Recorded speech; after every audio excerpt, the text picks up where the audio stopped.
Hi.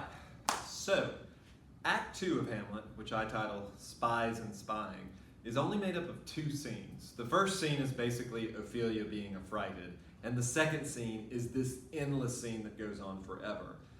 Maybe the helpful way to think about it is Hamlet being harassed by people.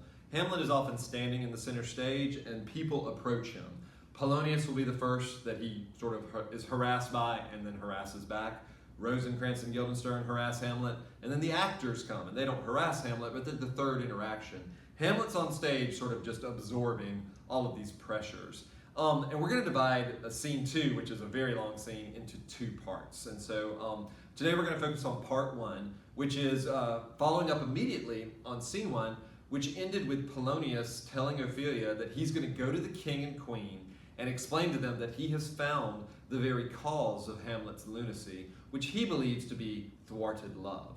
We're going to see that lots of theories of Hamlet's madness arise in this play. The second one's going to come from Rosencrantz and Guildenstern, who are the first characters we're going to meet today. So, these two guys, this is a very, big cast for this play. They enter, and they actually have Danish names. Horatio is a Roman name. And their names are Rosencrantz and Guildenstern, sort of fancy. But the joke about them is that nobody can tell them apart. If you read the text carefully, you can see that the king and queen mistake whose hand they're shaking at which time. Now, they are there, in some ways, to be foils to Horatio, right?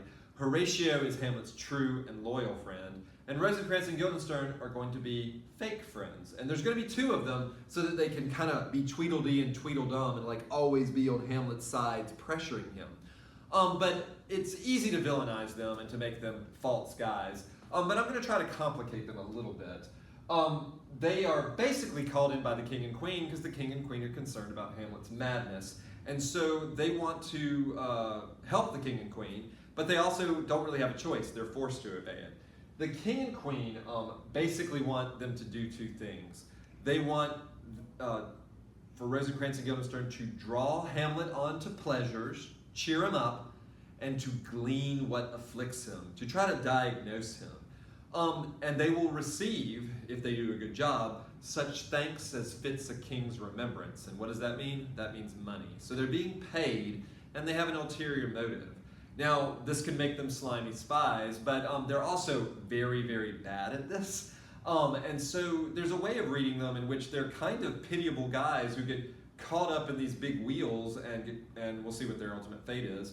But they don't have much of a choice, honestly. If the king and queen tell you to do something, you're going to do it. They don't know Hamlet that well. Hamlet knows them, but he doesn't know them that well either. He can't tell them apart. So it's interesting to watch these interactions. So Rosencrantz and Guildenstern are hired. We're going to let them exit the stage, and they'll come back and greet Hamlet falsely, and when we do part 2. So off Rosencrantz and Guildenstern go, and in come another pair. There's so many doubles in this play, Cornelius and Voltimand. If you remember, they were the ambassadors that were sent to Norway, to Old Norway, to stop the international threat of the invasion of Norway under the auspices or the orders of Fortinbras Jr. So I emphasized to y'all that Claudius is not a warrior in the same way that his brother was, the king that he reputedly killed. He's a negotiator, he's a word guy. So Cornelius and Voltimand come back, and they have been tattletales. They went and told the king of Norway, Old Norway, impotent and bedrid, that his nephew is trying to start a war. And they have been successful in stopping the war, right? Because what they report to Claudius is that Old Norway calls in his nephew, yells at him for secretly trying to start a war, and Fortinbras apologizes and is really sorry for what he did against his uncle's wishes. And he apologizes so well that Old Norway says, well, you can't invade Denmark, but you can invade Poland. And so, believe it or not, Fortinbras is now requesting permission from Claudius, the man he was about to fight and invade his country. He's asking permission to cross through Denmark to go to Poland and fight a war. And to my shock, it might be a very bad political decision, Claudius allows him to do this. And so we are going to see Fortinbras will take his army and cross Denmark to go fight Poland. He will fight the war in Poland, and he will be coming back from Poland, and he will say the last line of the play. So don't forget Fortinbras. Also, just another little trivia, as his army is crossing Denmark to go to Poland, his army will meet up with Hamlet, and Hamlet will have a conversation with one of the soldiers. So don't forget about Fortinbras. He creates this sort of overarching shell for the play, this sort of outside of the claustrophobic Elsinore castle that's going on. But Claudius gets a win. You know, he definitely succeeded in stopping this international threat. So we've dealt with Rosencrantz and Guildenstern, we've dealt with Cornelius and Voltimand and the Norwegian threat, and now it's time to deal with domestic issues. And Polonius comes in, and he gives the most tedious and long-winded and unnecessarily fancy and baroque speech that takes him forever to get to the point, which is, I have discovered why Hamlet is mad. He's taking so forever to do it that the queen gets irritated, and she says to him, more matter and less art. And Polonius is very unself-aware, and he's like, madam, I swear I use no art at all. That he's mad, 'tis true, 'tis pity, and pity 'tis true. Well, farewell that, but I will use no art. I mean, he just talks in circles. And it's really ridiculous. It's supposed to be funny, but it's also tedious. He is famous in this scene for saying, brevity is the soul of wit, so I will be brief, and then he takes forever to explain it. What he's brought to the king and queen is a letter. And I want y'all to think about how unpleasant this is. It's a private letter, it's a love letter that Hamlet sent to Ophelia, and Ophelia, in her obedience, has given to her father. So he pulls it out, and he reads the private letter to the king and queen. He doesn't explain that it's from Hamlet, and there's a little bit of confusion there because he's like trying to do things so fancy that it kind of isn't clear. But eventually it comes out that Hamlet's in love with Ophelia. And when they ask him, well, how has Ophelia received Hamlet's love? Polonius takes a long time to say, I told her not to have a relationship with Hamlet, that he was outside of her star, meaning I didn't want to be ambitious and I didn't want to be too presumptuous, so I told her not to pursue Hamlet. And that's what's driven Hamlet crazy. The king and the queen are a little doubtful, but they want to see if that's what's going on. And so Polonius says, let's do an experiment. This is a setup for my favorite scene in the play, which is Act 3, Scene 1. He says, you know, Hamlet every day walks about 6 hours in the lobby. And the queen says, so he does indeed, which always makes me laugh. Why is Hamlet walking 6 hours around the lobby? But Polonius says, at such a time, I will loose my daughter to her.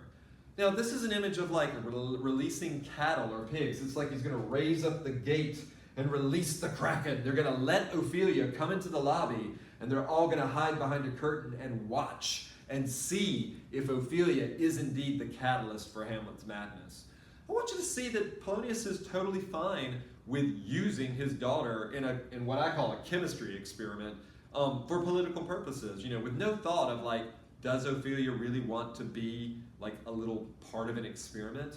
But they all agree, and they're going to do that. As they've made the plan, which is a setup for Act 3, Scene 1, Hamlet enters.